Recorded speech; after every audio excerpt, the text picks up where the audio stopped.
ভালোবাসা দিবস তো চলেই গেল, কিন্তু ভালোবাসা মানুষের যে গিফটগুলো পেয়েছি সেগুলো তো আর চলে যায়নি। সেগুলো সারা জীবন স্মৃতি হিসেবে ধরে রাখতে পারি কিন্তু আমরা চাইলেই। তো আজকে যে আমি যে ব্যাগটা বানিয়েছিলাম লাভ শেপ, সেটা ভালোবাসার মানুষের দেওয়া একটা চকলেট বক্স ছিল। তো ভাবলাম যে চকলেট বক্সগুলো ফেলে না দিয়ে এভাবে সারা জীবন যেন স্মৃতি হিসেবে ধরে রাখতে পারি, তার জন্য একটা হ্যান্ড ব্যাগ বানিয়ে ফেললাম খুব সহজেই। তো চকলেটের বক্সটা যখন পেয়েছি তখন দেখতে পেলাম এটা লাভ শেপ, আর একটু ভালোবাসা দিবসে ঘুরতে যাব, কিন্তু লাল টকটকে কোনো ব্যাগ ছিল না। তো ভাবলাম যে যেহেতু বাসায় সবকিছুই আছে, ঝটপট একটি ব্যাগ বানিয়ে ফেলাম। তো এখানে আমি নিয়েছিলাম খয়েরি কাপড়, কিন্তু এখানে লাল কাপড়টা নিলে কিন্তু খুবই সুন্দর লাগবে, যেহেতু ভালোবাসা দিবসে সবকিছু লাল লাল লাল টকটকা হলে কিন্তু দেখতেও খুব ভালো লাগে। তো আমি খয়েরি কাপড়টা দিয়ে পুরোটা চকলেটের বক্সটা গ্লু গান দিয়ে লাগিয়ে দিব, যেন বক্সটা না দেখা যায়। আর এখানে উলের সুতা নিয়েছি, উলের সুতা দিয়ে আমি পমপম বানিয়ে নিব। তো উলের সুতাগুলো দুই আঙুলে ভালো করে পেঁচিয়ে নিতে হবে অনেকবার। তারপর মাঝখানে অনেক শক্ত করে একটা গিঁট্টু দিতে হবে। তো গিঁট দেওয়া যখন হয়ে যাবে তখন কিন্তু এভাবে হাত থেকে ছুটাতে হবে।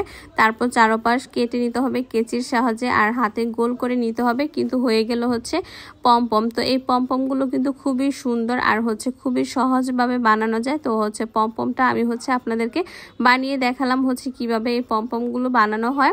তো অনেকগুলো পমপম আমি বানিয়ে নিব। তো যদি বড় ব্যাগ হয় আপনারা আপনাদের নিজেদের মতো বানিয়ে নেবেন। আমি এখানে যেহেতু ছোট ছিল বক্সটা, তার জন্য আমি 25টা নিয়েছিলাম। তো দুইটা পার্টই কিন্তু এভাবে কাপড় দিয়ে ভালো করে ঢেকে দিতে হবে খুব সুন্দরভাবে। তারপর আমি একটা শক্ত কাগজ দিয়ে একটা লাভ শেপ কেটে নিলাম। তারপর যে বক্সটার উপর কাপড় লাগিয়েছি সেটার উপরে কিন্তু একটা গ্লু গান দিয়ে লাগিয়ে দিব।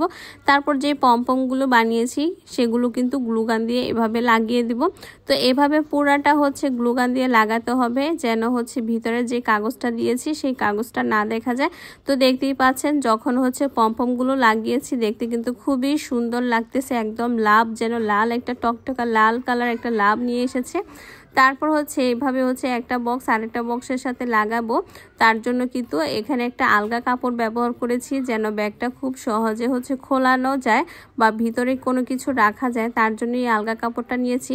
আর যেহেতু ব্যাগ ধরার জন্য কিন্তু অবশ্যই একটি হ্যান্ডেলের দরকার আছে। তো তার জন্য এখানে আমি গুনা ব্যবহার করেছি। গুনার উপর যে ফিতা রেশমি ফিতা, সেই ফিতাটা পেঁচিয়ে তারপর লাভ শেপ ব্যাগের ভিতর লাগিয়ে দিয়েছি। আর এখানে লাভটা কিন্তু পমপমগুলো দেখতে কিন্তু সুন্দর লাগতেছে, কিন্তু এর উপর দিয়ে কোনো একটা কিছু ব্যবহার করলে আরো বেশি সুন্দর লাগবে। তার জন্য কিন্তু আমি এখানে পুঁথিগুলো ভালো করে আঠা দিয়ে লাগিয়ে দিয়েছি। পুঁথিগুলো লাগানোর পর ব্যাগটা একদম ফুটে উঠেছে হাতের মধ্যে, খুবই সুন্দর লাগতেছে। এত সুন্দর একটা ব্যাগ সহজেই বানিয়ে ফেলবো। তো এই তো ভালোবাসা দেওয়ার মানুষের গিফটটা কিন্তু আমি এভাবেই ধরে রাখলাম, যেন আমার হাতে সব সময় থাকে। তো আজকের ব্যাগটা বানানো কেমন হয়েছে সবাই অবশ্যই কমেন্টস করে জানাবেন। সবাইকে এ পর্যন্ত আল্লাহ হাফেজ।